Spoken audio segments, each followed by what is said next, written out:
미국 시카고에 해몬드라고 하는 도시가 있습니다. 그 도시에 침례교단의 대형 교회가 하나 있는데 그 교회의 강대상 앞에는 방탄유리가 설치되어 있습니다. 강대상 앞에 방탄유리가 설치된 배경이 다음과 같습니다. 그 교회를 담임하던 잭 카일 목사님은 설교를 할 때마다 항상 인간의 죄를 지적했습니다. 여러분은 죄인입니다. 아무리 깨끗한 척해도 여러분은 하나같이 죄인들입니다. 죄를 회개하십시오. 그런데 그 설교를 듣기 싫어하던 한 청년이 목사님을 향해 권총을 발사해버렸습니다.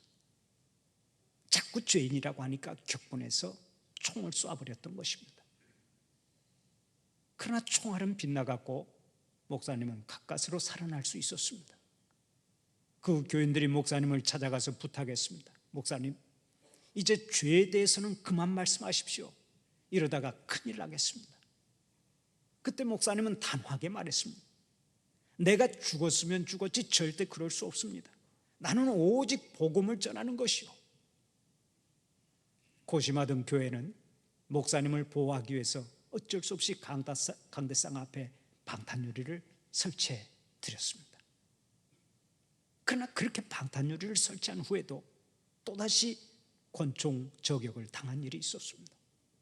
그래도 목사님은 죄를 지적하는 설교를 중단하지 않았습니다. 여러분, 그 결과 어떻게 된지 아십니까? 목사님이 강단에서 계속 죄를 지적하자 그것을 통해서 개인과 가정과 사회, 국가의 문제가 다 해결되었습니다. 교회에는 성도들이 차고 넘쳐나게 되어 있습니다. 매주일 교회 버스를 120대나 운행할 만큼 그 교회는 큰 교회로 성장하게 된 것입니다. 그 교회 교인들은 처음에 교회 나올 때만 해도 아주 거친 사람들이었습니다.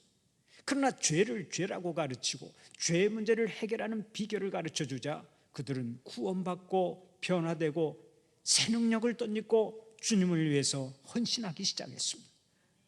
그로 인해 교회가 크게 부흥하고 성장했던 것입니다.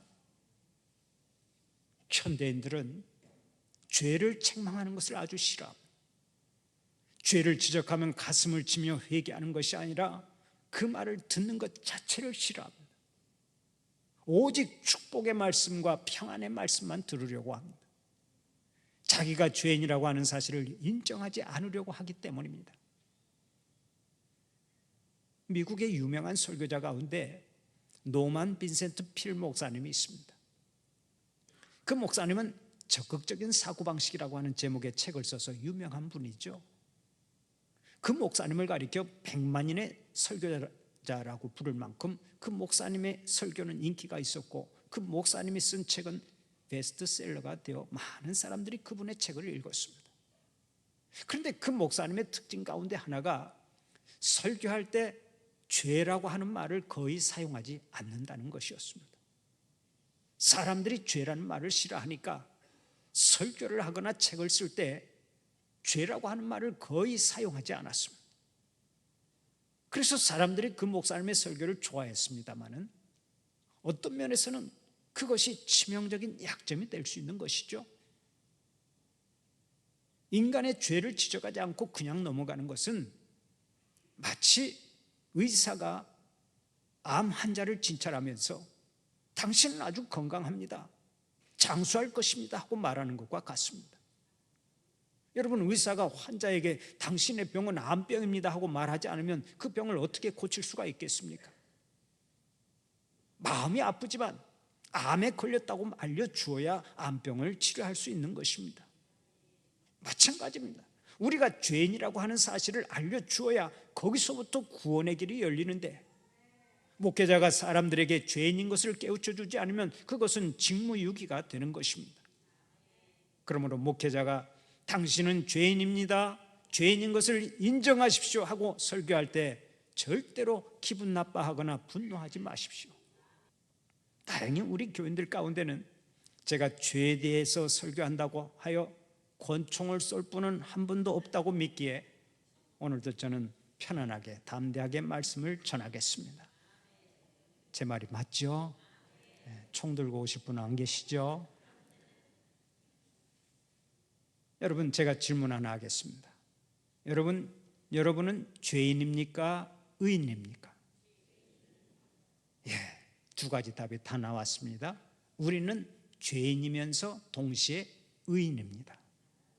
죄인이지만 예수 믿고 의인으로 바뀌었습니다.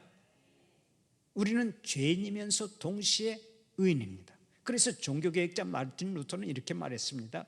그리스도인들은 죄인이면서 동시에 의인이며 불경스러우면서 동시에 거룩하며 하나님의 원수이면서 동시에 하나님의 자녀다. 그렇습니다. 우리는 죄인이면서 동시에 의인입니다. 하나님의 자녀이면서 동시에 하나님의 원수로 살 때가 많은 죄인들입니다. 그래서 우리는 예배를 드릴 때마다 회개의 기도를 드리는 것입니다. 오늘의 본문 17절을 보면 예수님께서 이렇게 말씀하시죠. 건강한 자에게는 의원이 쓸데없고 병든 자에게라야 쓸데있느니라. 나는 의인을 부르러 온 것이 아니요 죄인을 부르러 왔노라. 우리 주님은 죄인을 부르시기 위해 이 땅에 오셨습니다. 죄인들이 우리 주님을 필요로 하기 때문에 주님께서는 친히 이 세상에 오신 것입니다. 그래서 오늘의 본문도 예수님이 한 죄인을 찾아가시는 것으로 시작합니다. 예수님께서 수많은 무리들에게 말씀을 가르치신 후에 지나가시다가 알페오의 아들 레위가 세간에 앉아 있는 것을 보셨습니다. 마태라고 하는 별명을 가진 레위는 세리로 일하던 사람입니다. 그 당시의 세리는 오늘의 세리 공무원과 달랐습니다. 지금의 세무 공무원은 세법에 따라서 세금을 징수하지만 그 당시에는 세법이 없었습니다. 그래서 세금을 부과하는 일은 순전히 세리의 마음먹기에 달려 있었습니다. 많이 받고 싶으면 많이 받고 적게 받고 싶으면 적게 받았습니다. 흔히 하는 말로 엿장수 마음대로였습니다. 세리는 이런 징세권을 이용하여 자기 마음대로 세금을 징수했고 많은 돈을 착복했습니다. 그로 인해 사람들의 큰 원성을 샀습니다. 허가받은 도둑이라고 하는 별명과 함께 지탄의 대상이 되었고 몸을 파는 창기와 똑같이 죄인 취급을 받았습니다. 그러나 그 앞에서는 누구도 불평하거나 이의를 제기하지 않았습니다. 괜히 심기를 건드렸다가는 그 다음 해에 세금 폭탄을 맞아야 했기 때문에 그렇죠.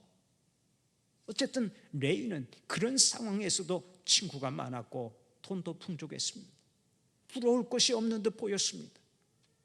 그러나 레위는 자신이 사람들에게 손가락질 받는 존재임을 누구보다 잘 알고 있었습니다. 고민이 되었습니다. 내가 계속 이런 모습으로 살아야 하는가? 이렇게 살다가 인생의 막을 내려야 하는가? 회의와 고민에 빠져서 허우적거리는 삶을 살았습니다. 그러던 어느 날 그가 세관에 앉아 있는데 예수님께서 걸음을 멈추고 그를 바라보셨습니다. 마치 모든 것을 꿰뚫어 보는 듯한 눈으로 레위를 바라보자 그는 몸이 얼어붙었을 것입니다. 예수님은 하나님의 아들이요 숱한 이적을 행하신 분입니다.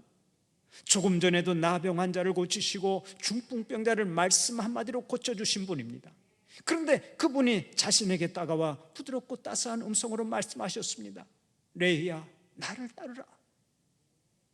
그 명령 앞에서 레위는 전기에 감전된 듯 즉각 응답했습니다. 예, 주님, 제가 주님을 따라가겠습니다. 레위는 아무런 미련도 없이 모든 것을 훌훌 털고 일어났습니다. 지위와 돈을 다 포기하고 즉각 예수님을 따라갔습니다. 이 결단이 레위를 위대하게 만든 것입니다. 레위는 주님을 따라감으로 완전히 새로운 삶을 살게 되었습니다. 잃어버린 소중한 것들을 다 찾았습니다. 예수님의 제자가 되었습니다. 마태복음을 기록하는 주님의 종이 되었습니다. 하나님의 위대한 역사를 펼치고 오늘도 하늘의 별처럼 빛나고 있습니다. 얼마나 놀라운 복입니까? 사랑하는 우리 성도들이 예수님을 따라가면서 레위가 받았던 복을 동일하게 받으시기를 축원합니다. 하나님께 큰 영광 돌리시기를 바랍니다.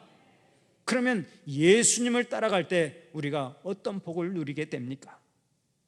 첫째로 예수님을 따라갈 때 기쁨을 누리게 됩니다.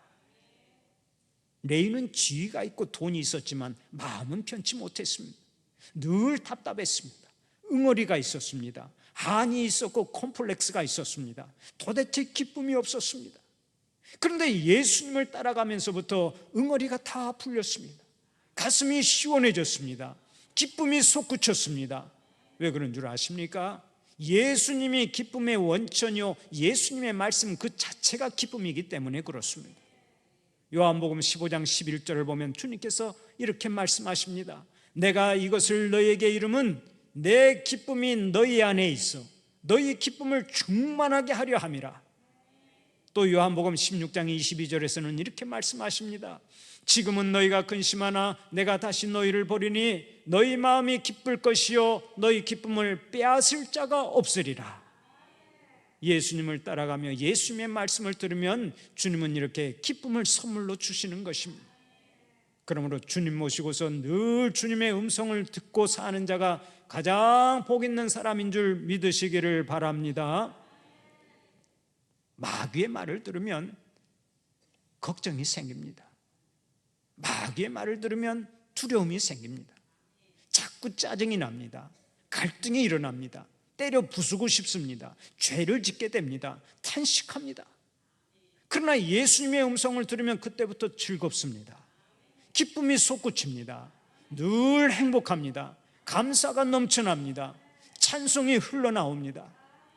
주의 말씀 받은 그날 참 기쁘고 복되도다. 이 기쁜 마음 못 이겨서 온 세상에 전하노라. 기쁜 날, 기쁜 날, 주의 말씀 받은 기쁜 날, 예수 믿은 기쁜 날, 우리의 신앙 고백이고 이 세상에서 예수 믿는 모든 크리스찬들의 신앙 고백 아니겠습니까? 이 놀라운 복을 주신 것을 감사하면서 끝까지 우리 주님을 기쁘게 따라갈 수 있는 여러분들이 되시기를 바랍니다. 레이는 예수님을 따라가면서부터 마음의 기쁨이 차고 넘쳐났습니다. 기쁨이 넘쳐나고 가슴이 벅차니까 예수님을 위해서 잔치를 벌이지 않을 수가 없었습니다. 오늘의 본문에는 그냥 그의 집에서 예수님과 함께 식사만 했다고 기록되어 있는데 누가복음 5장 29절을 보면 이렇게 기록되어 있습니다. 레이가 예수를 위하여 자기 집에서 큰 잔치를 하니 세리와 다른 사람이 많이 함께 앉았는지라. 레이는 기뻐서 큰 잔치를 벌였던 것입니다.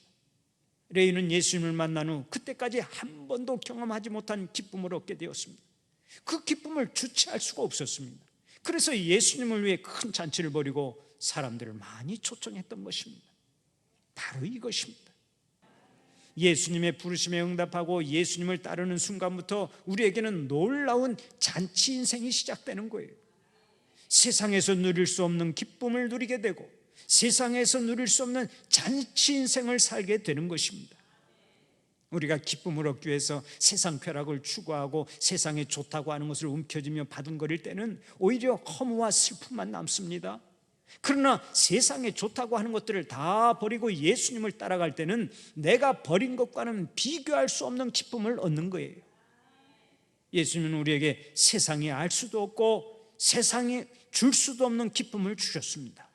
사랑하는 우리 성도들에게 주님이 주시는 기쁨이 언제나 충만하시기를 축원합니다.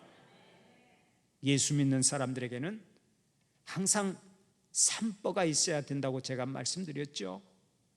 그 세 가지 뽀가 뭡니까? 첫째로 기쁨입니다. 예수 믿으니까 세상 걱정 근심 다 사라지고 주님 주시는 기쁨으로 충만해지는 것입니다. 그러므로 예수를 잘 믿는 사람들은 항상 기뻐하며 살게 되어 있습니다. 다음으로 늘 기뻐하니까 예뻐가 생깁니다. 항상 기뻐하며 사니까 얼굴도 자동으로 다 예뻐지는 것입니다. 그래서 예수 잘 믿는 사람들은 전부 다 미남 미녀가 되는 거예요. 지금 옆에 앉아 계신 분들을 한번 확인해 보십시오. 확인 좀 해보세요. 얼마나 예쁘고 얼마나 아름답고 얼마나 멋집니까? 보기만 해도 은혜가 되는 얼굴을 소유하게 되는 것입니다. 예수 잘 믿으면 첫째는 기뻐가 생기고 두 번째는 예뻐가 생깁니다. 그 다음에 마지막으로 예수 잘 믿으면 예수 믿고 기뻐하면서 이제는 주님의 일을 하느라고 바빠가 생깁니다. 교회에서 봉사하느라고 바쁘고, 전도하느라고 바쁘고, 섬기느라고 바쁘고, 사랑을 실천하느라고 바쁘고, 주님의 영광을 위해서 사느라고 항상 바쁜 것입니다. 사랑하는 우리 성도들은 언제나 기뻐, 예뻐, 바빠 이 삼뻐가 있어서 하나님의 영광을 높이 드러내고 범사에 승리하시기를 축원합니다. 그러면 우리가 항상 기쁨 충만한 삶을 살아가는 비결이 어디에 있습니까? 그것은 예수님을 따라가되 예수님께 바짝 붙어서 따라가는 것이 비결입니다. 예수님만 바라보고 예수님께 딱 붙어서 따라가야 항상 기쁨이 넘쳐나고 범사에 승리하는 것입니다. 사랑하는 우리 성도들은 주님을 따라가면서 절대로 세상에 한눈 팔지 마세요. 주님을 따라가면서 자꾸 세상에 한눈 팔기 시작하면 반드시 기쁨도 잃어버리고 실패하는 인생이 되는 것입니다. 그러므로 우리는 예수님을 따라가되 예수님께 바짝 붙어서 따라가야 될 줄로 압니다. 사랑하는 우리 성도들은 언제나 예수님께 바짝 붙어 따라가면서 항상 기쁨이 충만하고 범사에 승리하는 자들이 되시기를 축원합니다. 두 번째로, 예수님을 따라가면 존귀한 자가 됩니다. 여러분, 레위가 본래 어떤 사람이었습니까? 앞에서 언급했듯이 그는 쓰레기 취급을 받던 자였습니다. 이스라엘 백성 중에서 항상 멸시받던 사람이었습니다. 그런데 그렇게 전대받던 사람이 예수님을 따라간 뒤에 어떻게 되었습니까? 예수님의 12제자 중에 한 사람이 되었습니다. 여기에다가 성경 마태복음을 쓴 저자가 되었습니다. 레위는 예수님을 믿고서 이름이 바뀌었는데 그 이름이 마태입니다. 그래서 그가 쓴 복음서를 마태복음이라고 부르는 것입니다. 이렇게 보면 그는 보통 복받은 사람이 아니죠. 세상에 좋다고 하는 것을 다 버리고 예수님을 따라갔는데 그는 지금 하늘의 별처럼 빛나고 있습니다. 바로 이것이 주님을 따라가는 자에게 주시는 하나님의 은총인 줄 믿으시기 바랍니다. 그런 의미에서 한번 따라서 해봅시다. 먼지 같은 사람도 예수님을 따라가면 하늘의 별같이 빛난다. 존귀한 자가 된다. 아멘입니까? 먼지 같은 사람도, 돌 같은 사람도 예수님을 따라가기만 하면 하늘의 별같이 빛나게 되는 것입니다. 여러분, 오늘 여러분 가운데 자신의 과거가 더럽다고 생각하는 자가 있습니까? 죄가 너무 많아서 부끄럽다고 생각하는 자가 있습니까? 그 어떤 형편에서 살았다 해도 상관없습니다. 주님을 영접하고 주님만 따라가면 그때부터 새로운 역사가 시작되는 것입니다. 이 땅에 바위 덩어리들이 많이 있습니다. 그런데 그 바위 덩어리를 하늘에 띄워놓으면 반짝반짝 빛나는 별이 됩니다. 하늘의 별들이 다 큰 돌들 아닙니까? 세상의 돌과 같은 사람도 예수님을 따라가기만 하면 하늘의 별과 같이 되는 줄 믿으시기 바랍니다. 한번 생각해 보십시오. 모세는 일개 노예에 불과했지만 주님을 따라가면서 이스라엘의 위대한 영적 지도자가 되었죠. 입다는 기생의 아들에 불과했지만 주님을 따라가면서 이스라엘의 사사가 되고 불세출의 영웅이 되었습니다. 베드로는 갈릴리 바닷가의 어부에 불과했지만 주님을 따라가면서 사람 낚는 어부가 되어서 지금도 하늘의 별처럼 빛나고 있습니다. 우리나라의 초대교회 김익도 목사님은 깡패요 싸움꾼이었지만 주님을 따라가면서 무려 300만 명이나 되는 사람들에게 복음을 전했습니다. 알코올 중독자요 주정뱅이였던 미국의 멜 트라더 목사님은 주님을 따라가면서 평생 1000명의 알코올 중독자들을 주님께 인도하는 복음 전도자가 되었습니다. 그 어떤 구제불능의 인간이라 할지라도 주님을 따라가기만 하면 주님은 그 사람을 하늘의 별처럼 빛나게 하시는 것입니다. 사랑하는 우리 성도들은 오직 주님만 따라가는 자들이 되어서 모든 사람들 앞에서 존귀 여김을 받고 하늘의 별처럼 빛나는 주님의 자녀들이 되시기를 간절히 축원합니다. 세 번째로, 주님을 따라가면 영혼 구원의 은총을 받습니다. 레위는 예수님을 따라가서 가장 귀한 복인 영혼 구원의 은총을 받았지요.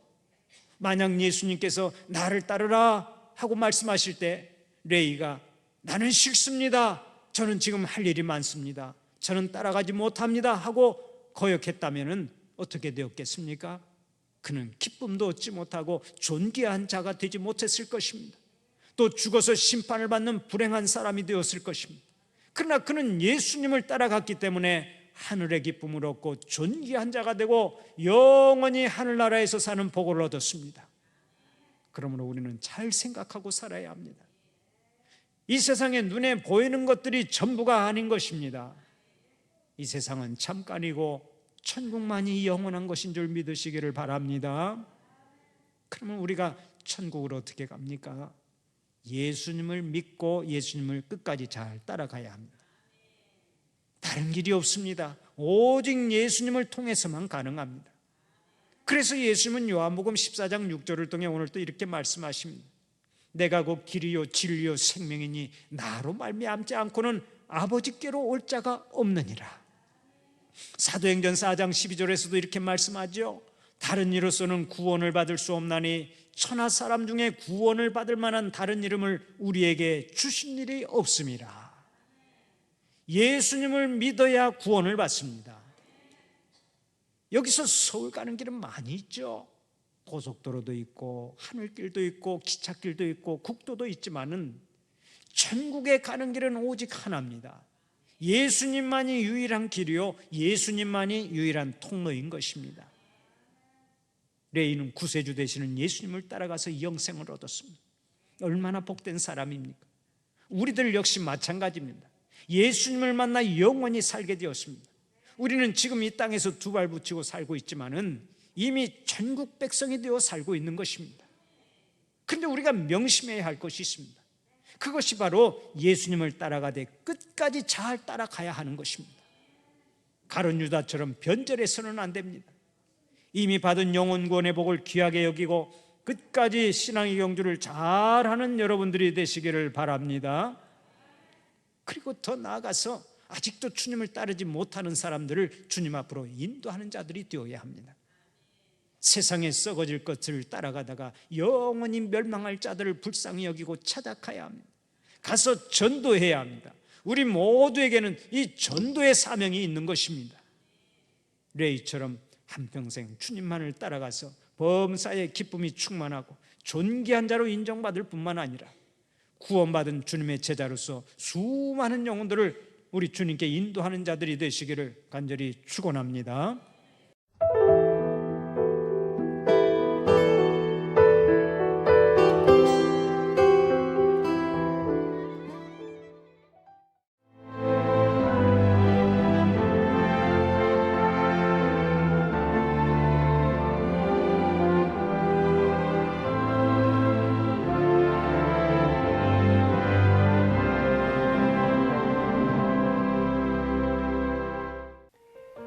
CBS를 사랑해 주시는 전남 지역 청취자 여러분, 안녕하십니까? CBS 재단 이사장 꿈의 교회 김학중 목사입니다. 여러분의 사랑과 관심 덕분에 전남 CBS가 순천시 장천동에 새로운 사옥을 마련하게 됐습니다. 이 방송국 사옥이라는 것은 단순히 건물을 짓는 의미에 지나지 않습니다. 전남 지역 복음 전파와 특별히 다음 세대를 위한 미래 비전을 세우는 일입니다. 코로나19로 모든 활동이 중단되고 또 관계가 단절되는 상황이지만 우리 CBS 방송만큼은 우리의 발길이 닿지 않는 곳까지 구석구석 하나님의 말씀을 전하는 위대한 힘을 지니고 있습니다. 이 방송이 믿음의 반석 위에 굳건히 세워질 수 있도록 여러분들께서 벽돌 한 장 한 장씩 쌓아가는 마음으로 전남 CBS를 위해 후원해 주시고 기도해 주시기를 간곡히 부탁드립니다. 여러분의 이 작은 행함이 CBS를 통해서 교회 공동체를 회복하고 누군가의 믿음을 소생시켜 줄 굳게 믿습니다. 여러분 한 분 한 분을 축복합니다.